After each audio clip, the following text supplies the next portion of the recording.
আসসালামু আলাইকুম। আপনারা সবাইকে আমন্ত্রণ জানাচ্ছি এনটিভির নিয়মিত আয়োজন পুঁজিবাজার নিয়ে নিয়মিত আয়োজন মার্কেট ওয়াচে। আমি মুস্তাক সাদেক। আপনাদের আজকের এই আলোচনায় আমাদের আলোচ্য বিষয় থাকবে স্থিতিশীলতা এখনও পুঁজিবাজারে আসছে না কেন, পুঁজিবাজারে একদিন তো উঠে আরেকদিন পড়ে যায়, বাজারে কেন আসছে না, এবং স্থিতিশীলতা আনতে কী উপায়টা তো আমরা অনেক সময় অনেক প্রেসক্রিপশান করি, কোনোটাইতে কাজে আসতেছে না। এর মূল কারণটা আমরা অনুসন্ধান করার চেষ্টা করছি।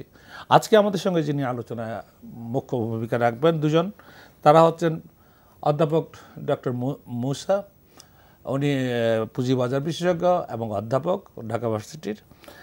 খুজিস্তান নূরে নাহেরিন, যাকে আপনারা অনেকেই চিনেন, সাবেক পরিচালক স্টক এক্সচেঞ্জ এবং পুঁজিবাজার নিয়ে বিশ্লেষণ করেন।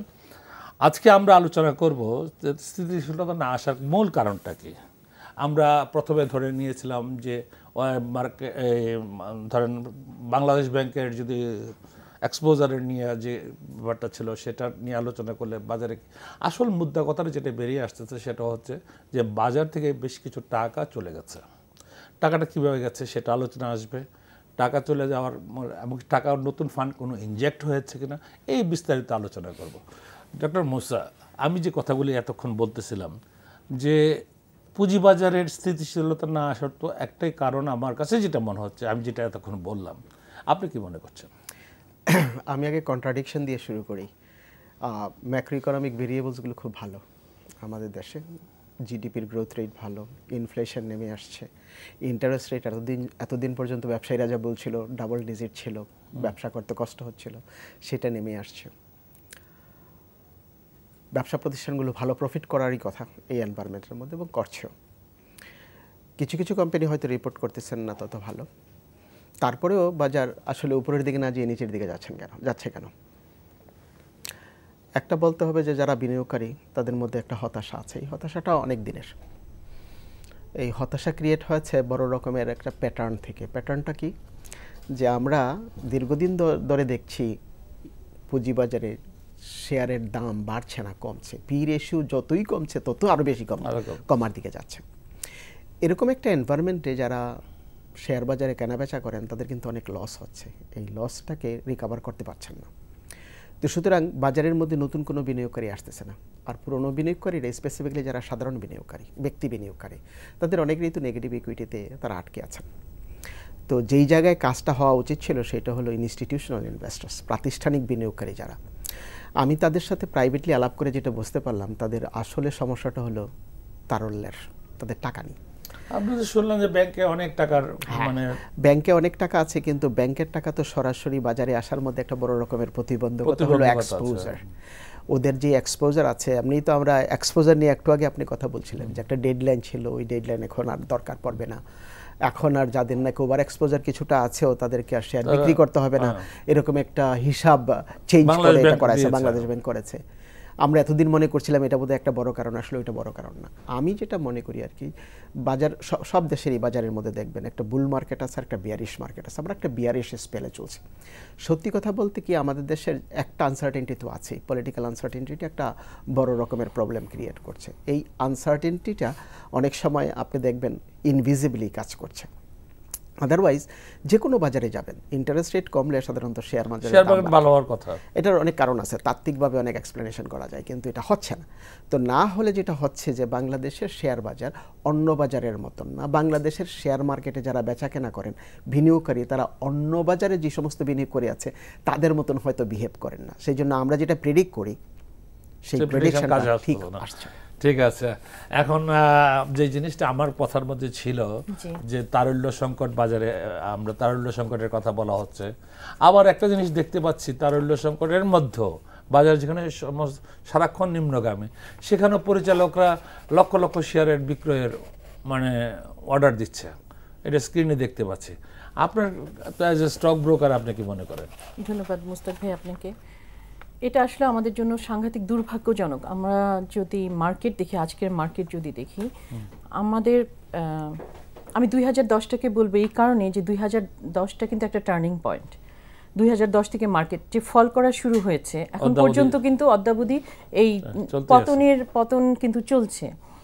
এই জন্য আমি 2010টাকে আমি বলছি। 2010 থেকে যদি আমি ধরি, 10টা মিউচুয়াল ফান্ড এসছে, 64টা আপনার এসছে হচ্ছে স্টক, নতুন নতুন শেয়ার এসছে।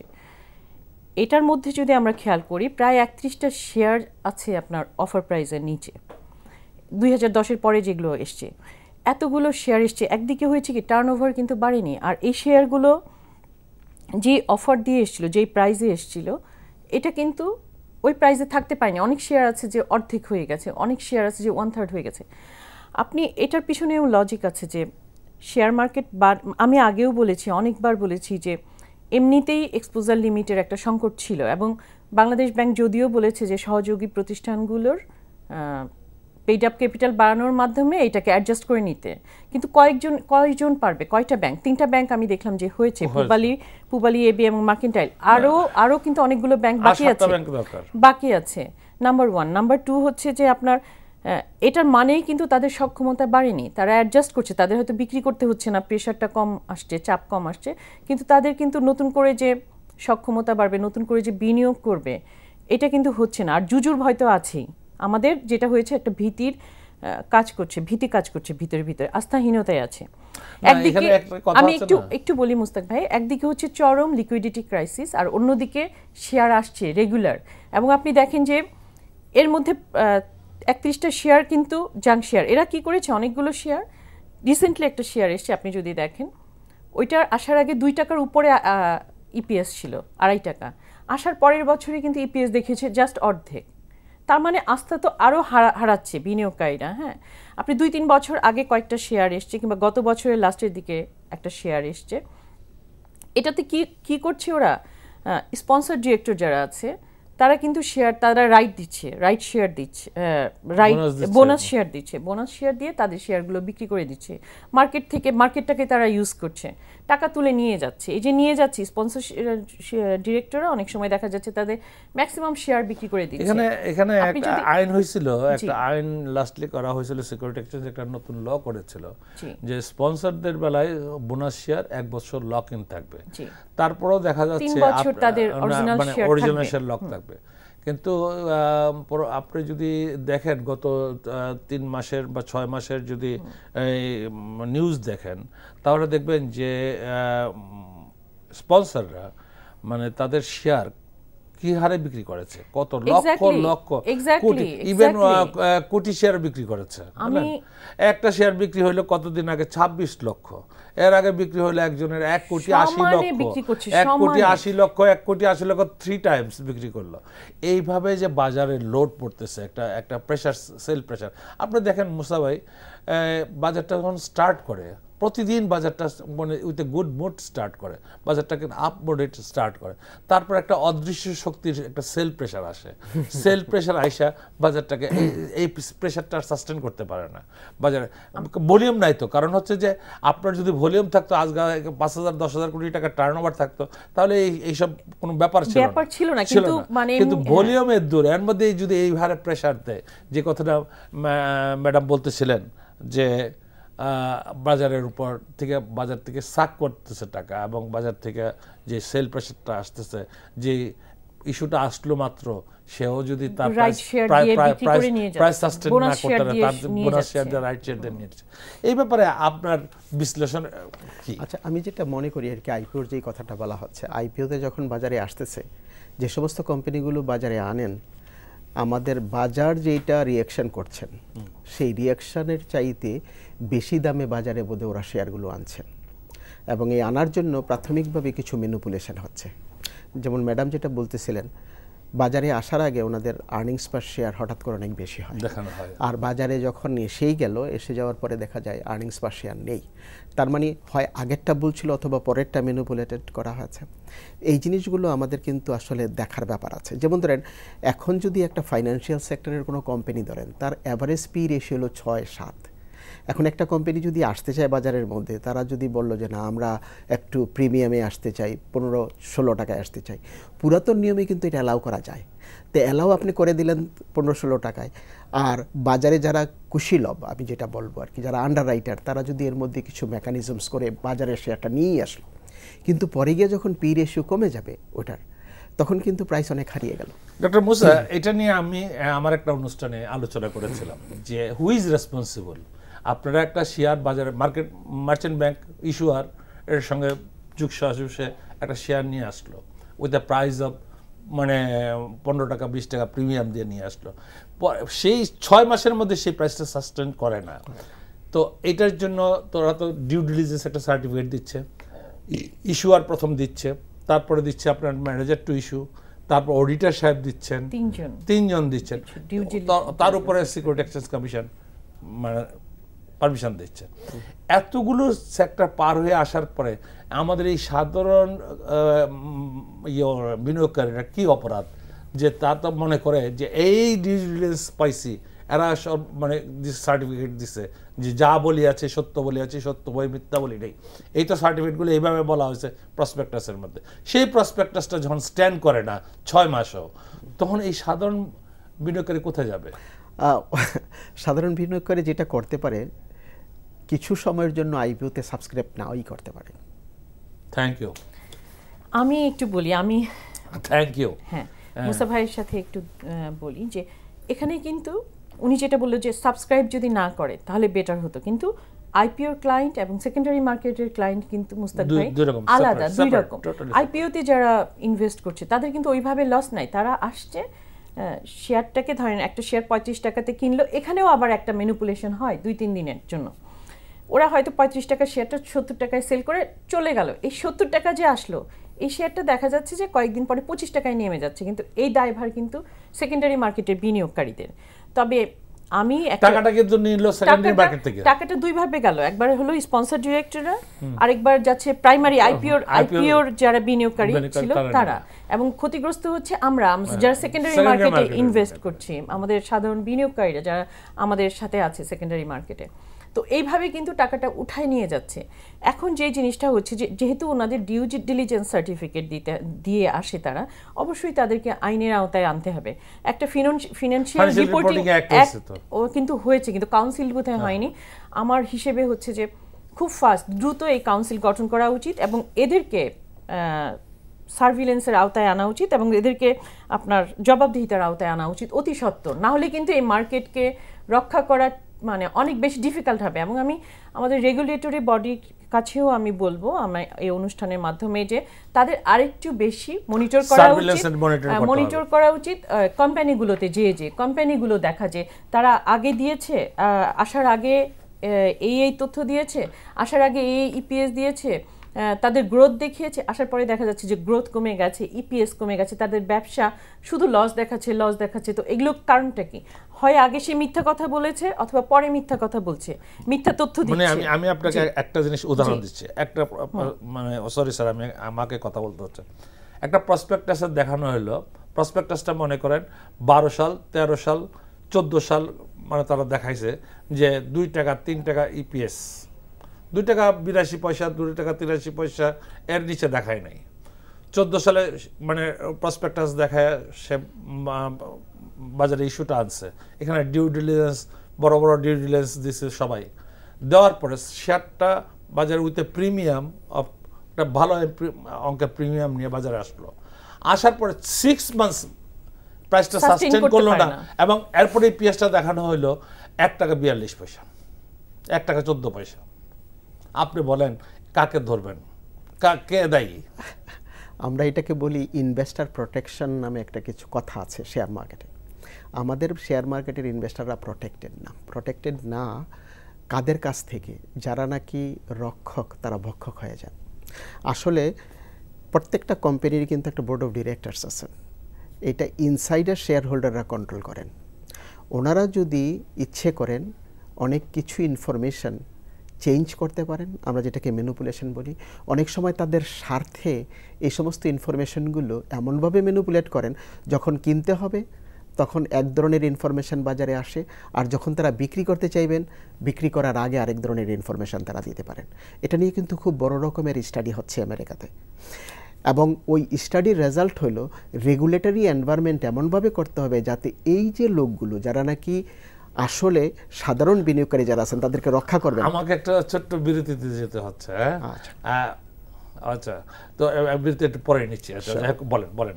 ও তো এই সাধারণ বিনিয়োগকারীকে রক্ষা করার জন্য যারা নাকি ইনসাইডার, তাদের কাছ থেকে এটা রেগুলেটরি একটা ভালো একটা এনভায়রনমেন্ট থাকতে হবে। আর আরেকটা প্রোগ্রামে একজন বলছিলেন যে এই সমস্ত জায়গায় যারা অপরাধী, এই অপরাধীদেরকে শাস্তি এমনভাবে দিতে হবে যেই শাস্তিটা এক্সাম্পলারি হয়, যাতে অন্য কেউ সাহস না করে। তো আমাদের দেশে এই জিনিসটা হচ্ছে না। দ্যাট ইজ আপনি এক সময় অনেকে বলেন আর কি, এই আলোচনাতেই আসে অনেক সময় পত্রপত্রিকা পড়ে, রেগুলেটরি কমপ্লায়েন্স যেটা হয়, রেগুলেটরি এখন পুঁজিবাজারের রেগুলেটর তো একজন, তা মানে সংশ্লিষ্ট ওটার পাশাপাশি রেগুলেটর আছে আরও 3-4 জন। যেমন আপনার বাংলাদেশ ব্যাংক অনেক কাইন্ড অফ রেগুলেটর, আপনার মানে ধরেন ইডরা এক ধরনের রেগুলেটর, আপনার বিএসসি এক ধরনের, সবাই মোটামুটি এইটার মধ্যে মাস্টারি করে সবাই, বাট প্রিন্সিপাল একটা হলো Bangladesh securities and exchange commission. এদের মধ্যে যে একটা সমন্বয় হওয়া দরকার, তাদের মধ্যে যে রেগুলার একটা মিটিং হওয়া দরকার, তাদের পুঁজিবাজার নিয়ে চিন্তা ভাবনা করা দরকার। আমার তো মনে হয় গত 6 মাসের মধ্যে ওনারা কোথাও একটা, আমি পত্রপত্রিকায় পড়ি নাই যে ওনারা একটা মিটিং করেছেন পুঁজিবাজারের এই দুরবস্থা কেন। ওনারা যদি মনে করেন এইটাই পুঁজিবাজার, তাহলে আমার কিছু বলার না। আর যদি মনে করেন যে এই যে হাহাকার, মানুষের যে চিৎকার, মানুষের যে কান্না, মানুষের যে দুঃখ, পুঁজি হারাচ্ছে সবাই, আপনারা বলতেছেন, ওনাদের কি করোনা করে ঢোকেন না? সবার সাথে সাথে আমরাও হারাচ্ছি। আমাদের কথা এখন কেউ শুনতে চায় না। যাই হোক, ম্যাডাম বলেন। আমি একটু বলি যে শেয়ার, আমরা যেটা বলছিলাম যে ড্রেন আউট হয়ে যাচ্ছে টাকাটা শেয়ার মার্কেট থেকে, এমনিতেই আমাদের লিকুইডিটি ক্রাইসিস, তার মধ্যে নতুন নতুন শেয়ার এসে স্পন্সর ডিরেক্টররা কিন্তু টাকাটা হাতিয়ে নিচ্ছে। আমি হাতিয়ে নিচ্ছে বলবো, কারণ হচ্ছে তারা এসে শেয়ারটা বিক্রি করে দিচ্ছে বোনাস দিয়ে দিয়ে। এক্ষেত্রে যদি রেগুলেটরি বডি আরও একটা 1 বছর না আরও বেশি সময়ের জন্য দিয়ে দেয়, 5 বছর করে, যে তাদের 5 বছর তারা তাদের শেয়ার, স্পন্সর ডিরেক্টররা তাদের শেয়ার বিক্রি করতে পারবে না, এবং তারা যে বোনাস শেয়ার প্রথমত দেওয়া উচিত যে বোনাস শেয়ার ইস্যুই করতে পারবে না 2-3 বছর, তারপরে করতে পারলে 5 বছরের জন্য ওনাদের বোনাসগুলো যদি বন্ধ করা যায়। কারণ দেখেন ভয়াবহ অবস্থা বাজারের, আমরা একদিকে এক্সপোজার লিমিট কমিয়ে দিয়েছি, আরেকদিকে নতুন নতুন শেয়ার আনা হচ্ছে। এইভাবে কিন্তু মার্কেটটা ড্রাই হয়ে যাচ্ছে। আবার আরেকটা জিনিস আমরা বলি, আমরা বিনিয়োগকারীরা এলে আমরা অলওয়েজ বলি যে আপনারা প্রসপেক্টাস দেখেন, আপনারা অনলাইনে ঢুকেন, দেখেন যে কোন শেয়ারে কি দিয়েছে, ওদের কি কি ইপিএস কত, পিই কত, আপনারা ফান্ডামেন্টাল ক্যালকুলেট করে তারপরে শেয়ার ইনভেস্ট করেন। এখন এইখানেই যদি আপনার গলদ থাকে, যদি ভুল থাকে, তাহলে কিভাবে, সেই ইনফরমেশনটা যদি রং থাকে তাহলে কি করবেন? মানে সবচেয়ে বড় কথাটা হচ্ছে যে সবসময় আমরা বলে আসছি, আপনিও পড়াইছেন ফান্ডামেন্টাল দেখার জন্য, মানে ফাইন্যান্সিয়াল লিটারেসি শিখাইছেন। ফাইন্যান্সিয়াল লিটারেসি কইয়া তাকে একজন বিনিয়োগকারীকে আপনি ফাইন্যান্সিয়াল লিটারেট করলেন, সে আপনার কথা মতো এরপর এসে তার সমস্ত পুঁজি হারিয়ে গেল, সে লং টার্ম ইনভেস্ট করলো, তারপর তখন আপনার বক্তব্য কি থাকে? না, বক্তব্য ডিফেন্ড করার মতন কিছু থাকে না। তবে ওনার সাথে আমি একমত হব এক জায়গায়, যে আইপিওর ব্যাপারে আমাদের বোধহয় একটু সতর্ক হতে হবে। পৃথিবী জোড়া যেখানে দেখবেন যে সমস্ত মার্কেটগুলোতে বিয়ারিশ মার্কেট আছে, সেখানে কিন্তু আইপিও খুব কম আসে। আর আরেকটা জায়গায় আমরা হিট করি না সবসময়, আমাদের বায়ার বি অ্যাওয়্যার বলতে একটা কথা আছে। আমরা যারা সাধারণ বিনিয়োগকারী আছি এবং ইনস্টিটিউশনাল ইনভেস্টার্স আছি, আমরা কিন্তু আসলে ওই যেটা বলেন আর কি, আইপিও আসলে প্রথম 3-4 দিনে দামটা অনেক বাড়িয়ে, এই যে বাড়িয়ে বেচার সুযোগটা পাচ্ছে, কাদের কাছে পাচ্ছে? ওই আমি তো কিনছি, অথবা আমার মতন আরেকজনে কিনছে। আমরা কেন এটা বলি না যে আমরা এই শেয়ারটা এত দামে কিনবো না? তারা নিজেরা যদি সার্কুলার ট্রেড করে, এটা ধরার তো সুযোগ আছে। তো ধরতে যদি পারে, আমরা সাধারণ বিনিয়োগকারী যদি না কিনি, তাহলে তো আইপিও এই ম্যানিপুলেশনটা করতে পারে না। 6 মাস পরে দাম কমতে পারে না, 6 মাসের আগে তো দাম বাড়তেই পারে না। সমস্যাটা ওই জায়গায়। আমরা একটা ছোট্ট ব্রেক নিয়ে যাচ্ছি। প্রিয় দর্শক, আমাদের সঙ্গেই থাকুন, একটা ছোট্ট ব্রেকের পরে আবার ফিরে আসছি।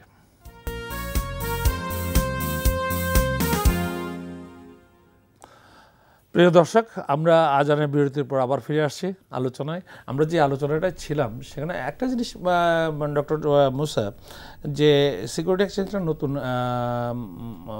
আইন বা সিস্টেম করতে চেষ্টা করছেন, সেটা হচ্ছে যে মানে year closing other than the financial institution, year closing সব জুন মাসে হবে। ফলশ্রুতিতে হচ্ছে কি, যাদের ডিসেম্বরে ডিক্লেয়ারও করে দিচ্ছে, অনেকে এজিএম ডিক্লেয়ার করছে, তাদেরকে এখন এজিএম পোস্টপোন করে আবার 6 মাসের অ্যাকাউন্টস দিয়ে বাড়ায় ডিসেম্বরে যাচ্ছে। এতে আমার কয়েকজন বিনিয়োগকারী বললো যে আমরা তো এটা ডিভিডেন্ড পাওয়ার আশায় বসে ছিলাম, সে ডিক্লেয়ার করছে ডিভিডেন্ড, কিন্তু এখন আজকে ইয়ে হচ্ছে আমার আরো 6 মাস আরো 6 মাস পরে যেতে হবে। এই হোয়াট ইজ দিস? এটা থেকে বেনিফিটটা কি আসতেছে বিনিয়োগকারীদের, আর সিকিউরিটি এক্সচেঞ্জ কেন করলো এটা? খুব শর্টে যদি বলা হয়, আমাদের বিনিয়োগকারীরা এমনিতেই কনফিউজড, কনফিউশনটাকে আরো বাড়ানো হয়। ওই বাড়ানোটা আসলে উচিত হয়নি। শেয়ার মার্কেটে যারা রেগুলেটর, তারা এই সমস্ত জিনিসগুলো টিঙ্কারিং করবেন কোন সময়, যখন বাজারটা একটু ভালো থাকে, যে দুই একটা পদক্ষেপ যদি খারাপও হয় উইথ স্ট্যান্ড করতে পারবে। কিন্তু এখন বাজারটা খারাপ, তার উপর মধ্যে যেটা বললেন, আমাদের অনেক ইনভেস্টার আছেন ডিক্লারেশনের আগে কিন্তু শেয়ারে পজিশন নেন। তা আমি ডিক্লারেশন আগে শেয়ারের পজিশন নিয়েছি, কিন্তু এখন 6 মাস পিছিয়ে গেছে। আরেকটা ইন্টারেস্টিং জিনিস আমি যেটা বলবো সেটা হলো যে বাজারে জুন মাসে ক্লোজিং কোম্পানিগুলো কোনগুলো, basically financial institutions, most of the manufacturing কোম্পানিজের ক্লোজিং কিন্তু ডিসেম্বরে। এই ডিসেম্বর থেকে জুনে নেওয়ার কারণে যে 18 মাসের একটাই ডিভিডেন্ড আপনি দেবেন, কনফিউজ করবেন না। 18 মাসের ডিভিডেন্ড একটা হবে, আবার পরবর্তী বছরে যখন 12 মাসের হবে তখন তো সঙ্গত কারণেই কম হবে, তখন বাজার আরো একটু খারাপ হবে কিনা, সেটা একটা ভাবার বিষয় আছে। যাই হোক, আমি জানি না সিকিউরিটি এক্সচেঞ্জ কেন করছেন এটাকে ইউনিফর্ম করার চেষ্টা করছেন হয়তো, বা করার জন্য। এই যে আমাদের স্টক ব্রোকার অ্যাসোসিয়েশন চেষ্টা করছে, আপনারা চেষ্টা করছেন, মানে মার্চেন্ট ব্যাংক চেষ্টা করছে, মানে আমরা যা শুনেছি, যতটুকু জানি না কতটুকু, মানে সরকার, সদাশয় সরকার ও চেষ্টা করছেন স্টক মার্কেট ভাইব্রেন্ট হওয়ার জন্য। আমরা আলোচ্য বিষয়টাই ছিল ভাইব্রেন্ট হচ্ছে না কেন, টাকা নাই। আপনারা ফার্স্টে আপনারা দুজনে বলেন লিকুইডিটি হোয়ারেজ ব্যাংকগুলো টাকার উপর ভাসতেছে, ল্যান্ডিং করতে পারতেছে না। মানে আপনার যেখানে ইন্টারেস্ট এইখানে নিয়ে আসছে 5% 6% নিয়ে আসে, তারপরে তারা ল্যান্ডিং করতেছে না। প্রাইভেট ইনভেস্টমেন্ট প্রায় নাই, এটা অ্যানালিস্ট হিসেবে ওনারাও জানেন, আপনারাও জানেন, নাই। তো এই রিয়েল এস্টেটে কোনো ইনভেস্টমেন্ট নাই, রিয়েল এস্টেট আগাইতে পারতেছে না, পুঁজিবাজার আগাইতে পারতেছে না। তো এই যে ব্যাংকগুলোর অবস্থা দুদিন পর তো একই অবস্থা গিয়ে দাঁড়াবে, যে ব্যাংকগুলো তো ল্যান্ডিংই করতে পারছে না, deposit is a liability to the bank. আমরাও কিন্তু তখন কি দাঁড়াবে, আপনার মতে কি হবে? মুস্তাক ভাই, ব্যাংক যখন দাঁড়াইতে পারবে না, আমরা কিন্তু ব্যাংকের সাথে আছি, কারণ ব্যাংক আমাদের প্রায় আগে ছিল, কিছুদিন আগেও 30% পুঁজিবাজারের 30% মার্কেট ক্যাপিটালাইজেশন ছিল ব্যাংকের। সো ব্যাংকগুলো এফেক্টেড হলে যে আমরা হব না, তার কিন্তু এই নিশ্চিন্তের কিন্তু কোনো কারণ নাই। আমার মনে হয় যে এটা একটা সময়, মার্কেট যেহেতু অনেক বেশি খারাপ, আমার স্যার যেটা বলছিলেন যে রেশিওটা বাড়িয়ে দেওয়া উচিত, এই যে লোন রেশিওটা যদি বাড়িয়ে দেওয়া যায়, তাহলে হয়তো একটু বিনিয়োগকারীরা সক্ষম হতো যে নতুন করে ইনভেস্ট করতো। আমাদের মার্কেটে কিন্তু ইনভেস্টমেন্ট আসা দরকার আছে, নতুন লিকুইডিটি আসার দরকার আছে, কিন্তু কোথা থেকে আসবে? কারণ এত বেশি আস্থাহীনতায় বিনিয়োগকারীরা, আপনারা দেখেন যে অনেকভাবে বিনিয়োগকারীরা কিন্তু ক্ষতিগ্রস্ত হয়েছে 2010-এ বাংলাদেশ ব্যাংকের 6 মাস ব্যাপী এই যে এক্সপোজার লিমিটটাকে কন্ট্রোলের এই এর কারণে অতি অল্প সময়ে সফট ল্যান্ডিং না করে সে হার্ড ল্যান্ডিং করতে গেছে। এটার একটা কারণে, যেটা হার্ড ল্যান্ডিং না, ক্র্যাশ ল্যান্ডিং করতে গেছে। হ্যাঁ, একদম আপনার ক্র্যাশ করে দিয়েছিল ওই সময় মার্কেট, এবং ওইটার কিন্তু ক্ষতিগ্রস্ততা কিন্তু এখন পর্যন্ত বহন করতে হচ্ছে, 6 বছর চলে গেছে। তারপরে হচ্ছে যে আরেকটা যেটা হয়েছে যে স্পন্সর ডিরেক্টররা, বিভিন্ন কোম্পানির স্পন্সর ডিরেক্টররা কিন্তু মার্কেট থেকে টাকা নিয়ে যাচ্ছে, সরিয়ে ফেলছে। এইভাবে আপনি দেখেন যে স্পন্সর ডিরেক্টর কোম্পানিগুলো কি করছে, এই টাকা নিয়ে লোন শোধ করে দিচ্ছে, ব্যাংকের লোন। তারা ব্যাংকের লোন থেকে অব্যাহতি পাচ্ছে, কিন্তু লোনের বোঝাটা সাধারণ বেচারা বিনিয়োগকারীদের ঘাড়ে যেয়ে পৌঁছেছে। কিন্তু এই জিনিসগুলোর ব্যাপারে, এই ব্যাপারগুলোর ব্যাপারেও আমি মনে করি যে আমাদের রেগুলেটরি বডির আরও বেশি সতর্ক হতে হবে, যে তারা টাকাটা নিয়ে মার্কেট থেকে টাকা তুলে কোথায় তারা ইনভেস্ট করছে, এটা কি ব্যবসাটাকে এক্সপ্যান্ড করছে নাকি লোন শোধ করছে? আইপিও থেকে যে টাকাটা নিচ্ছে সেটা কি তারা শুধুমাত্র লোন শোধ করে দেওয়া?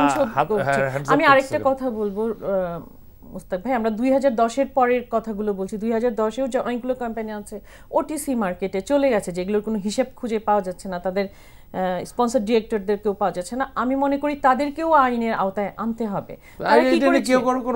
মাথা ব্যথা নেই, ওখানেও কিন্তু ওটিসি মার্কেটেও কিন্তু বিশাল সংখ্যক বিনিয়োগকারী কিন্তু ওখানেও ক্ষতিগ্রস্ত হয়েছে, যে মার্কেটগুলো খুঁজেই পাওয়া যাচ্ছে না। তাদেরকে যদি আইনের আওতায় আনা না হয়, তাদেরকে যদি দৃষ্টান্তমূলক শাস্তির ব্যবস্থা করা না হয়, তাহলে কিন্তু এটার থেকে আমাদের মুক্তি নেই, আমরা নিষ্কৃতি পাবো না। নতুন নতুন কোম্পানি আসবেই, তারা আমাদের চোখে ধুলা দিয়ে ভালোভাবে প্রসপেক্টাস প্রকাশ করবে, আমরা প্রসপেক্টাস দিয়ে দেখে কিনবো, আমাদের বিনিয়োগকারীরা কিনবে এবং তারা অ্যাজ এ রেজাল্ট সর্বশান্ত হবে, তারাও চলে যাবে যদি এটার মানে শাস্তিযোগ্য না হয়, শাস্তির আওতায় আনা না হয়।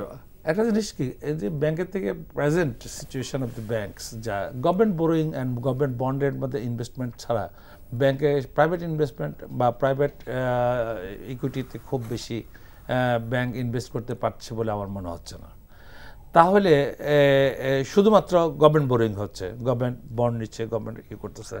আর প্রাইভেট ইনভেস্টমেন্ট বোধহয় আপনাদের অ্যানালাইসিসে যা পড়লাম তাতে তো মানে ইন্ডাস্ট্রিয়াল গ্রোথ তো প্রায় বোধহয় নেগেটিভ বা মানে স্ট্যাগনেন্ট। না, এখন নেগেটিভ না, সমস্যাটা হয়েছে ওই জায়গায় যে বাংলাদেশে যেই ব্যাংকিং সেক্টরটা আছে অনেকগুলো স্ক্যান্ডেলে আমরা বিপদে পড়ে গেছি।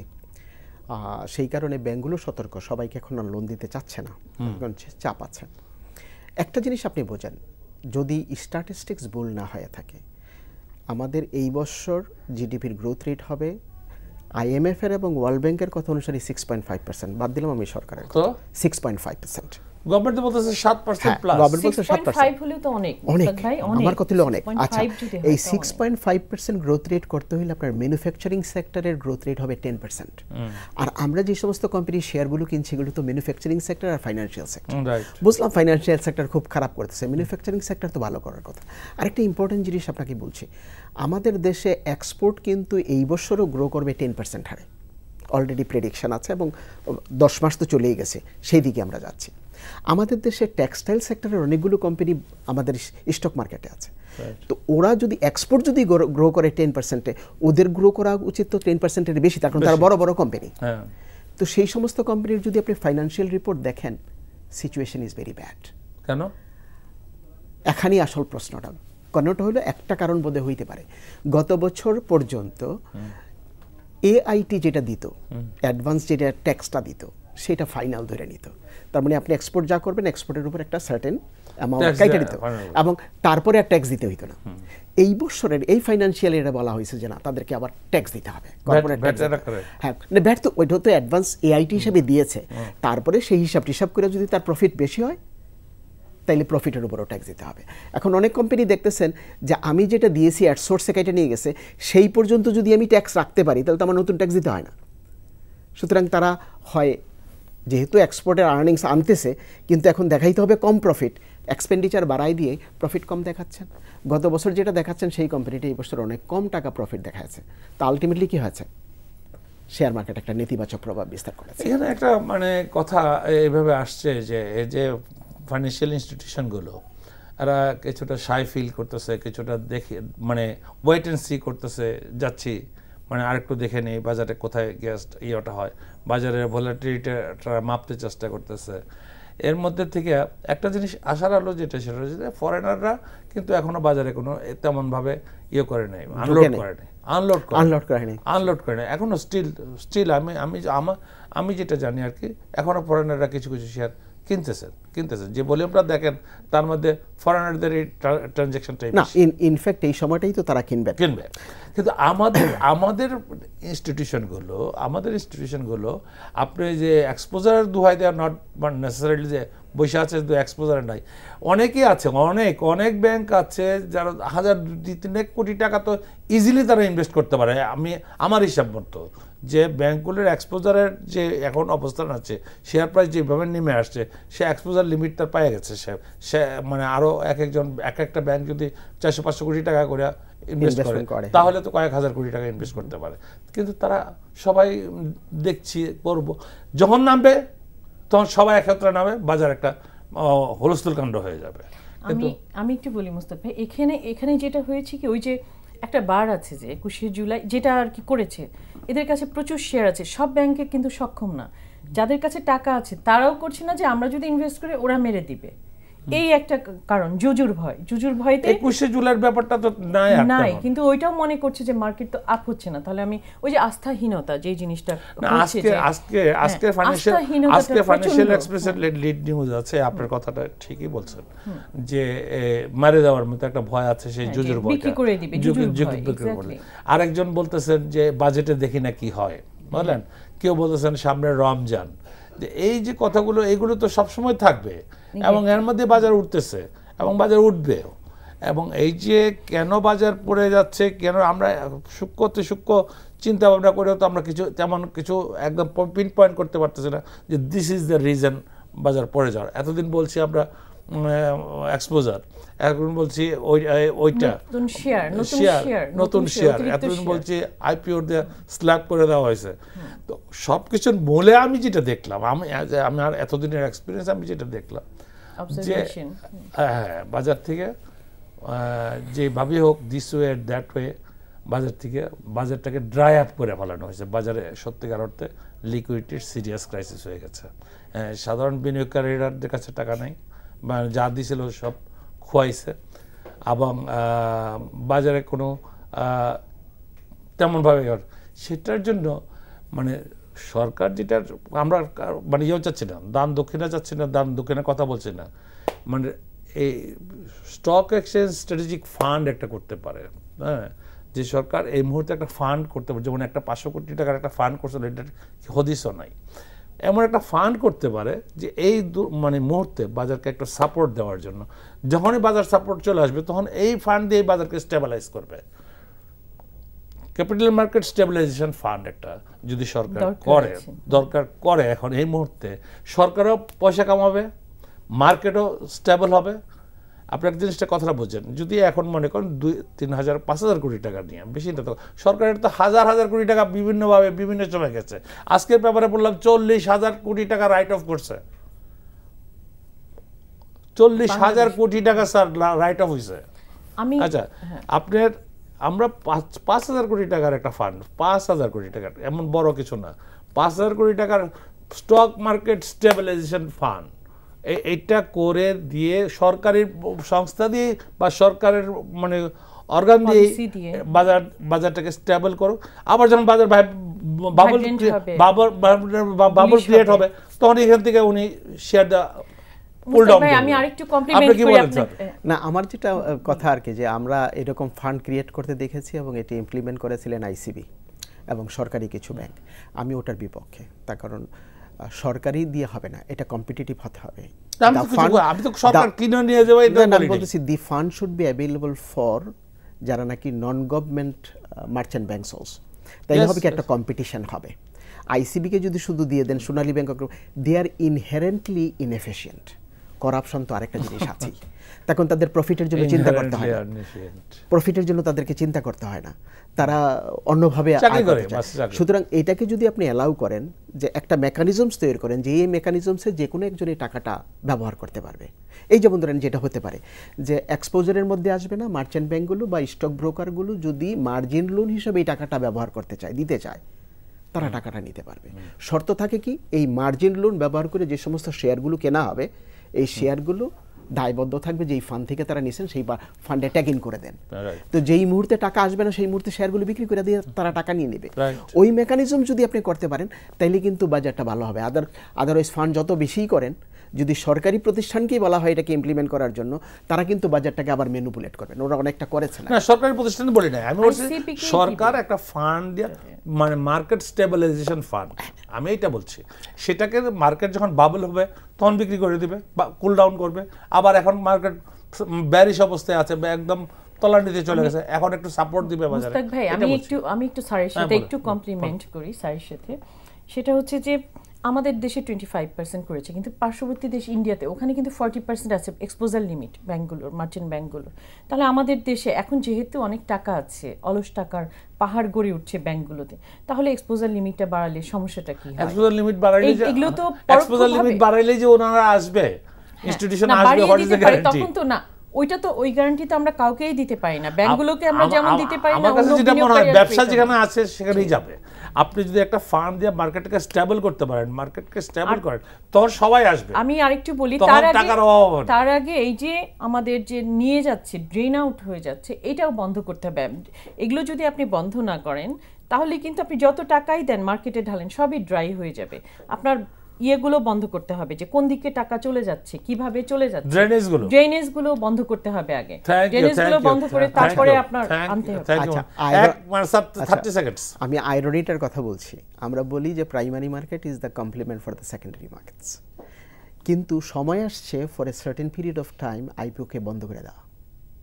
এখন IPO is a mechanisms, madam যেটা বারবারে বলতেছেন, through which money is siphon out from the capital market. So ওইটাকে যদি আপাতত রোধ করতে চাই, একটাই উপায় আছে যে আমরা আগামী 1 বছরের মধ্যে কোনো আইপিও নতুন আইপিও আসতে দেব না।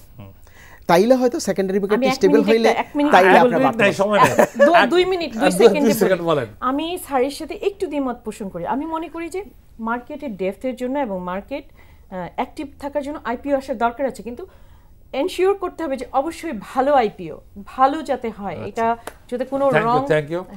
প্রিয় দর্শক, আমাদের হাতে আর একদম সময় নেই, সেজন্য আমরা অনুষ্ঠান এখানে সমাপ্ত করতে হচ্ছে। একটা জিনিস এই আলোচনা থেকে বেরিয়ে আসছে, সেটা হচ্ছে যে মার্কেট যেভাবে ড্রাই আপ হচ্ছে, সে ড্রাই আপ বন্ধ করতে হবে, মার্কেটের একটা সুস্থ ধারায় ফিরিয়ে আনতে হবে। সেটার জন্য রেগুলেটরদের দৃষ্টি আকর্ষণ করা হয়েছে। এখান থেকে সবাই এইটুকু আশা করেছে। তো প্রিয় দর্শক, আগামীতে দেখা হবে। আসসালামু আলাইকুম।